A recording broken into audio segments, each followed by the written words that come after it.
Merhaba arkadaşlar, örgü kanalıma hoş geldiniz. Kız bebeklerimiz için kolay ve güzel tığ işi şapka yaptım. Bugün bu şapka anlatımını sizlerle paylaşmak istiyorum.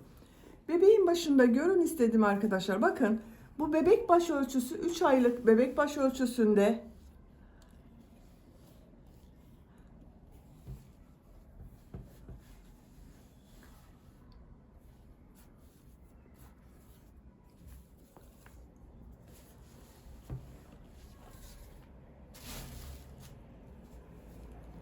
Bakın görüntüsü bu şekilde.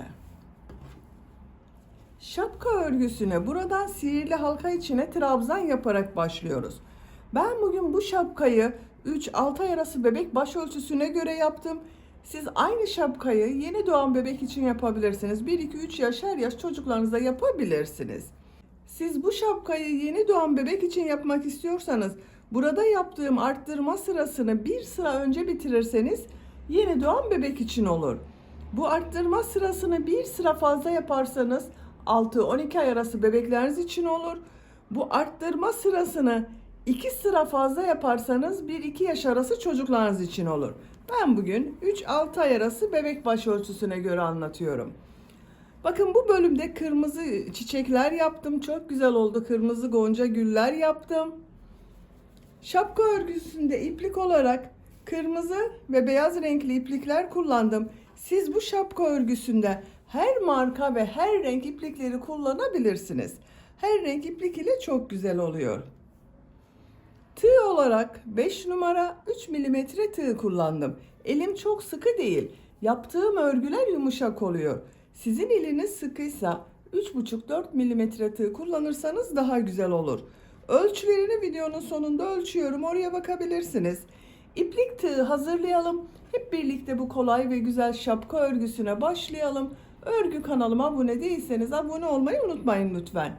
Hepinize kolay gelsin. İyi çalışmalar.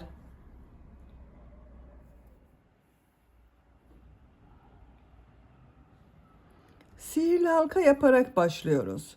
Sihirli halkayı ben bu şekilde yapıyorum. Bakın bilmeyen arkadaşlar için gösteriyorum. Parmağıma şu şekilde iplik doladım. Şu ilmeği bakın tığ takıyorum. İpliği içinden çekiyorum. Parmağımdan çıkardım. Zincir yapıp sağlamlaştırdım.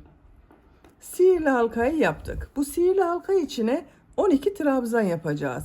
2 zincir yapıyorum. Bu 2 zincirden başka 12 trabzan yapıyoruz. 1 2 3 4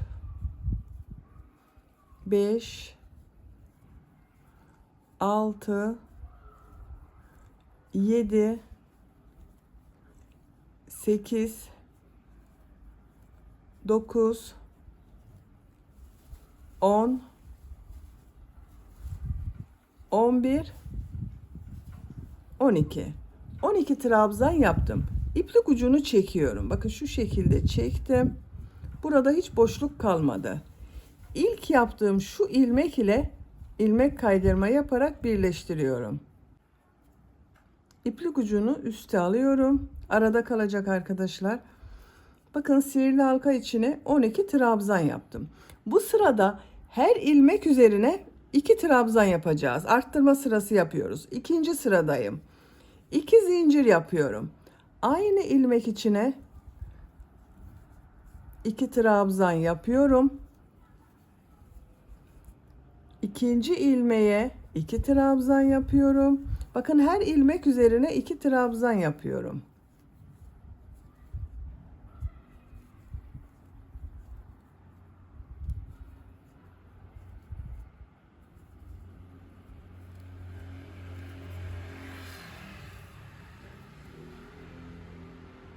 Sıra sonuna kadar devam edelim. Sıra sonuna kadar tamamladım. Şu ilk ilmek ile ilmek kaydırma yaparak birleştiriyorum.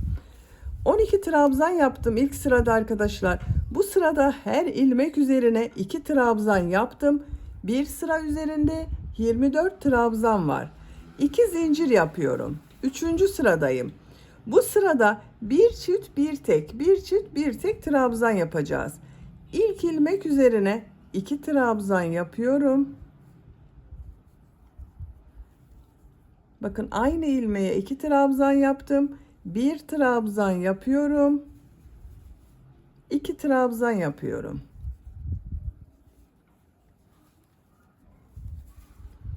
1 trabzan yapıyorum. 2 trabzan yapıyorum.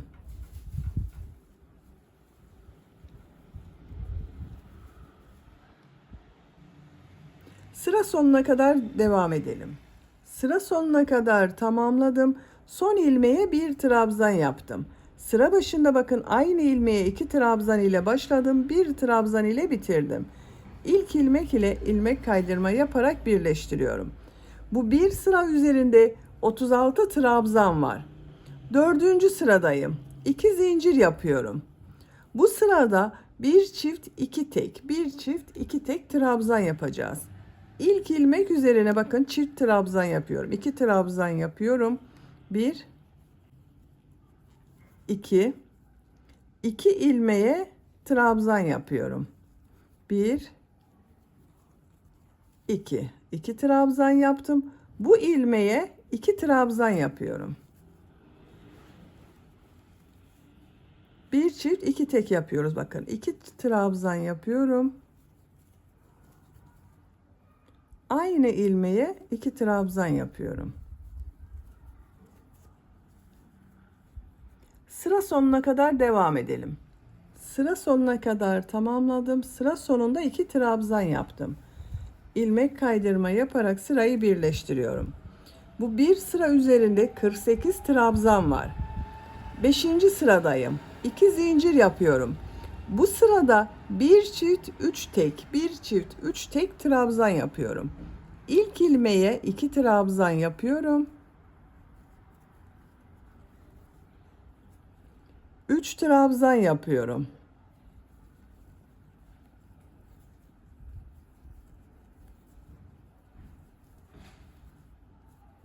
Bu ilmeğe 2 trabzan yapıyorum. Bakın 3 tek trabzan yaptım, bir çift trabzan yaptım. 3 tek trabzan yapıyoruz. Bir çift 3 tek trabzan yaparak sıra sonuna kadar devam edelim. Sıra sonuna kadar tamamladım. Sıra sonunda 3 trabzan yaptım. İlk ilmek ile ilmek kaydırma yaparak birleştiriyorum. Bu bir sıra üzerinde 60 trabzan var. 6. sıradayım. 2 zincir yapıyorum. Bu sırada bir çift 4 tek, bir çift 4 tek trabzan yapıyorum. İlk ilmeğe 2 trabzan yapıyorum. 4 trabzan yapıyorum.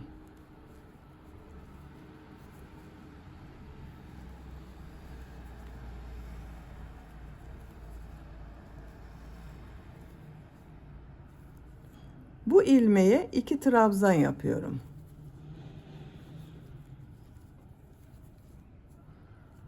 Dört trabzan yapıyorum. Bir çift 4 tek trabzan yaparak sıra sonuna kadar devam edelim. Sıra sonuna kadar yaptım. Sıra sonunda bakın 1 2 3 4 trabzan yaptım.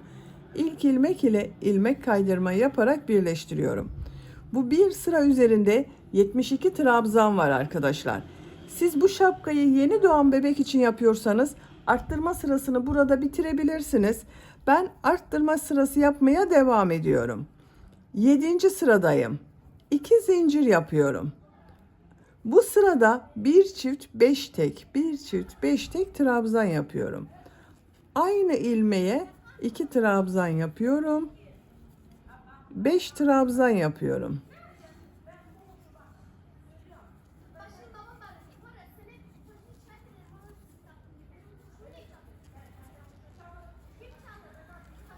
Beş trabzan yaptım. Bu trabzana 2 trabzan yapıyorum. 5 trabzan yapıyorum. Bir çift 5 tek trabzan yaparak sıra sonuna kadar devam edelim. Sıra sonuna kadar tamamladım. Sıra sonunda 5 trabzan yaptım. İlk ilmek ile ilmek kaydırma yaparak birleştiriyorum. Bu bir sıra üzerinde 84 trabzan oldu. Ben arttırmaları burada bitiriyorum arkadaşlar. Siz büyük yapmak istiyorsanız bir sıra daha arttırma yapabilirsiniz. Bir çift 6 tek arttırma yaparsanız 6-12 ay arası bebek için olur.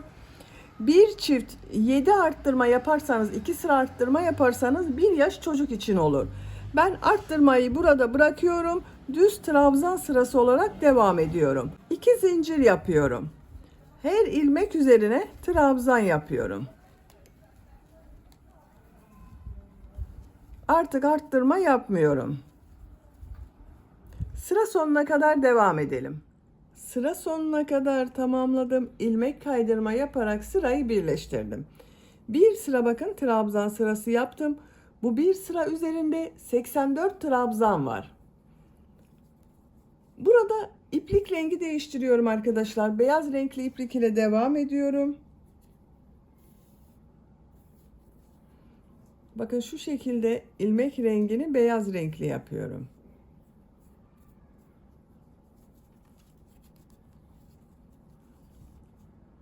Her ilmek üzerine trabzan yapıyorum.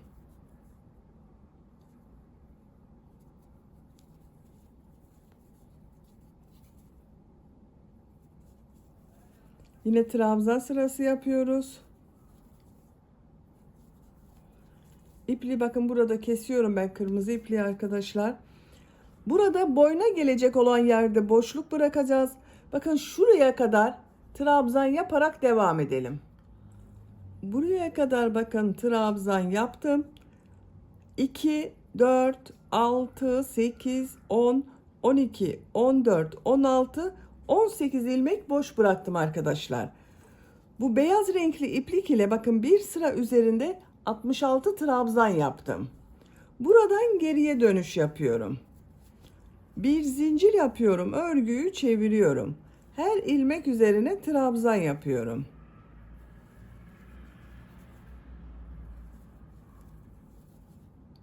Sıra sonuna kadar devam edelim. Sıra sonuna kadar tamamladım.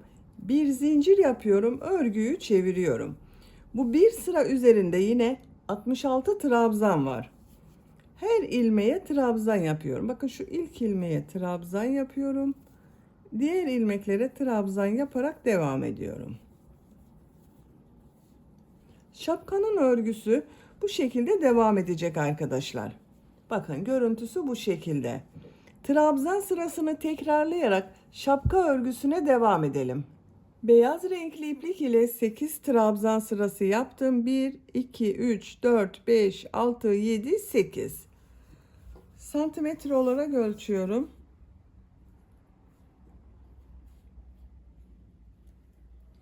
14 santimetre yükseklik var. Siz daha büyük çocuk için yapmak istiyorsanız bir sıra daha devam edebilirsiniz. Sıra sonunda bakın ipliği kestim ben. Şimdi tomurcuk modellerini yapacağız. İlk önce yeşil renkli iplik ile yaprak bölümlerini yapıyorum. İlk ilmeğe yeşil renkli ipliği bağlıyorum.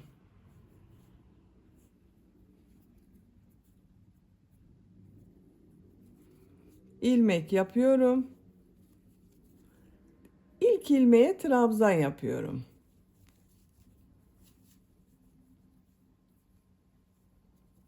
İki ilmek atlıyorum. Üçüncü ilmeğe yaprak yapmak için bakın trabzan yapıyor gibi ilmek aldım. İki ilmekten çektim. Bekletiyorum. Tekrar tığ üzerine iplik alıyorum. İki ilmekten çekiyorum. Tığ üzerinde 3 ilmek var. Üçün içinden çekiyorum. 2 zincir yapıyorum. Aynı ilmeğe tekrar yaprak yapıyorum.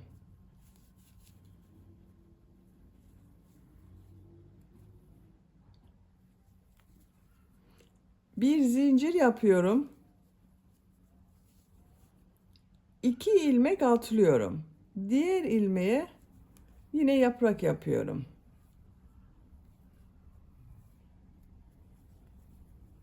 İki zincir yapıyorum.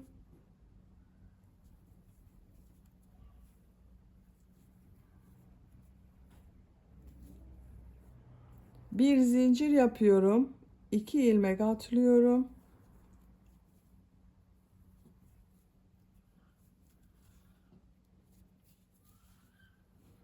İki zincir yapıyorum.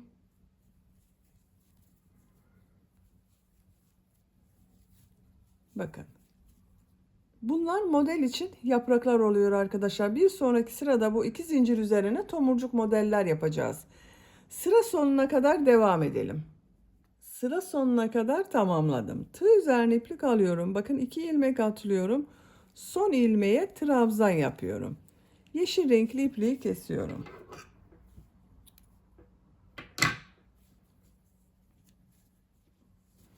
Bakın arkadaşlar, yaprak bölümünü yaptık. Şimdi kırmızı renkli iplik ile tomurcukları yapıyorum. Siz tercihinize göre her renk ipliği kullanabilirsiniz. Bakın sıra başında yaptığım ilk trabzan üzerinden ipliği bağlıyorum.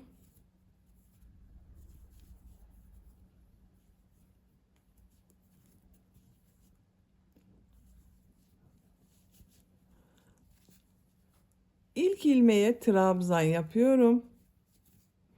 Tığ üzerine iplik alıyorum. Bakın yaprak yaptık buraya arkadaşlar. Araya 2 zincir yaptım. Bunun üzerine 6 trabzan yapıyorum.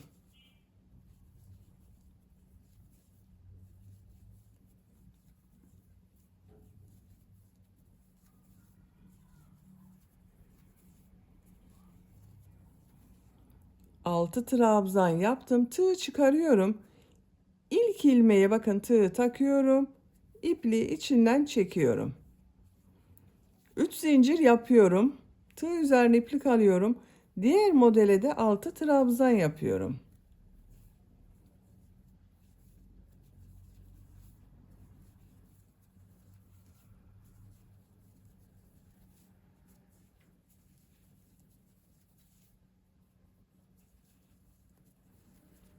Altı trabzan yaptım. Tığı bakın ilmekten çıkarıyorum. İlk yaptığım trabzan üzerinde bulunan ilmeğe tığı takıyorum. İlmeği içinden çekiyorum. 3 zincir yapıyorum.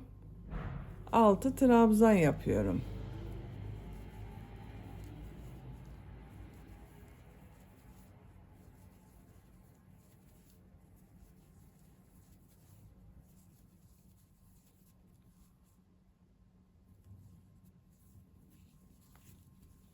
Bakın bu şekilde oluyor.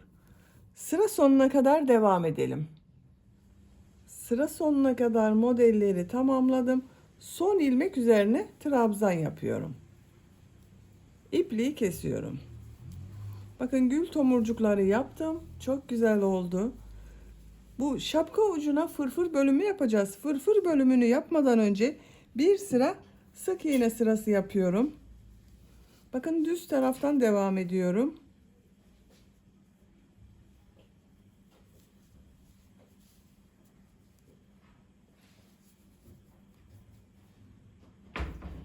Beyaz renkli iplik ile ilmek yapıyorum. Sık iğne yapıyorum. Bu zincir yaptığım boşluklara 3 sık iğne yapıyorum.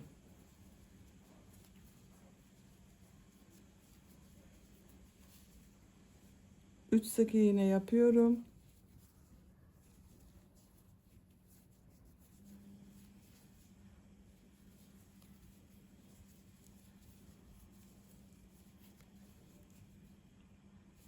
Sıra sonuna kadar devam edelim.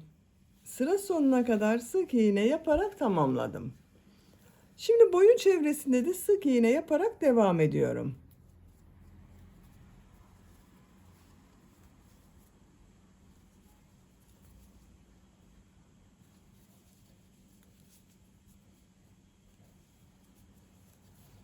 Bir trabzan sırasına bir sık iğne, diğer trabzan sırasına 2 sık iğne yapıyorum. Güzel denk geliyor arkadaşlar.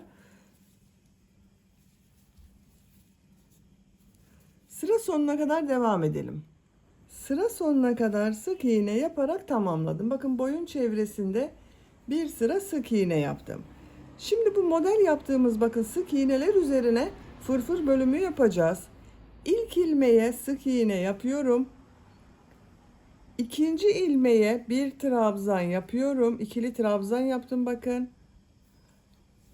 Tekrar aynı ilmeği üçlü trabzan yapıyorum.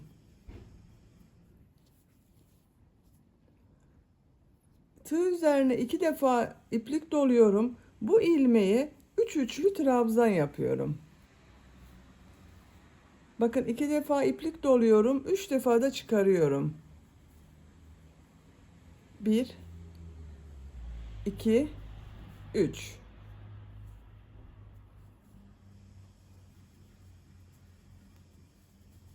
Aynı ilmeğe 3 üçlü trabzan yaptım. Bu ilmeğe bir üçlü trabzan yapıyorum. Diğer ilmeğe 3 üçlü trabzan yapıyorum.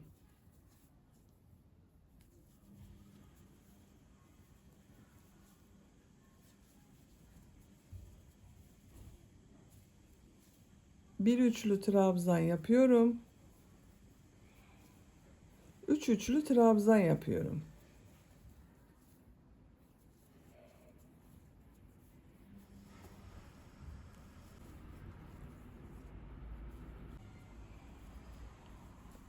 Bakın görüntüsü bu şekilde.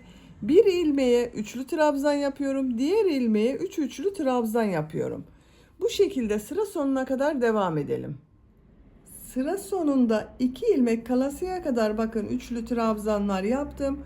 Bu şekilde fırfır bölümü elde ettim. Bu ilmeğe bir üçlü trabzan yapıyorum. Aynı ilmeğe trabzan yapıyorum. Bakın ikili trabzan yapıyorum. Son ilmeğe sık iğne yapıyorum.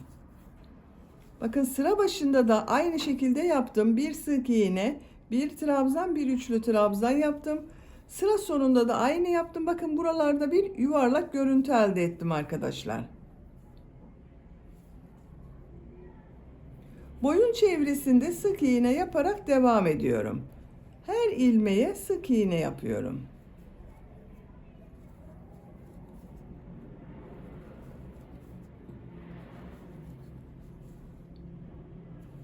Sıra sonuna kadar devam edelim. Buraya kadar sık iğne yaparak tamamladım. Buraya ip kordon yapacağız arkadaşlar. Bakın bir ip kordon buraya, bir ip kordon buraya yapacağız. İlk ip kordonu buraya yapıyorum. İp kordon yapmak için zincirler yapıyorum. 65 zincir yapalım. 65 zincir yaptım. Bakın bu uzunlukta oldu arkadaşlar. Siz tercihinize göre daha kısa veya daha uzun yapabilirsiniz. Şimdi bu yaptığım zincirler üzerine sık iğne yapıyorum. Bir ilmek atlıyorum. Sık iğne yapıyorum. Her zincir üzerine bir sık iğne yapıyorum.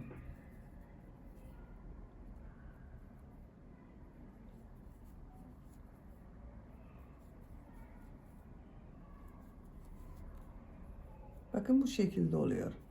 Sıra sonuna kadar devam edelim. Zincirler üzerine sık iğne yaparak tamamladım. İp kordon görüntüsü bu şekilde oldu bakın. Bu boyun çevresinde sık iğneye devam ediyorum.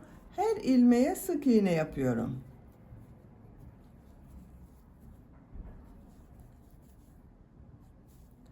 Sıra sonuna kadar devam edelim. Sıra sonuna kadar sık iğne yaparak tamamladım. Buraya da ip kordon yapacağız. Bu ip kordonu kaç zincir yaptıysanız buraya da aynı sayıda zincir yapıyoruz. Ben 65 zincir yaptım. Buraya da 65 zincir yapıyorum. 65 zincir tamamlayalım. 65 zinciri yaptım. Bir ilmek atlıyorum. Sık iğne yapıyorum.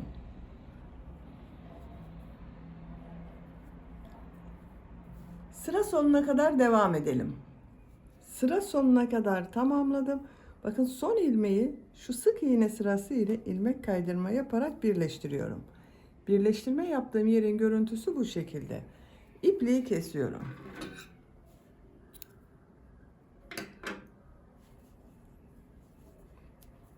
Bakın arkadaşlar bu şekilde şapkayı bitirdik. Çok güzel oldu bakın.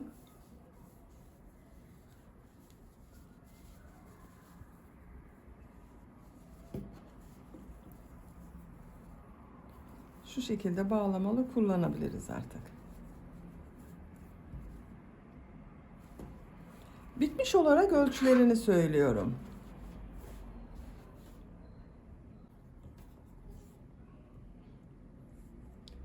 Yüksekliğini ölçüyorum.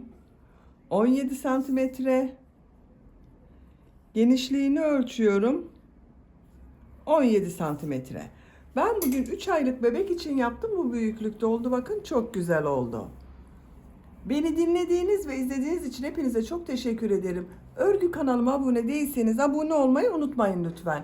Sizlerle yeni örgülerde görüşmek dileğiyle. Hoşça kalın, sevgiyle kalın.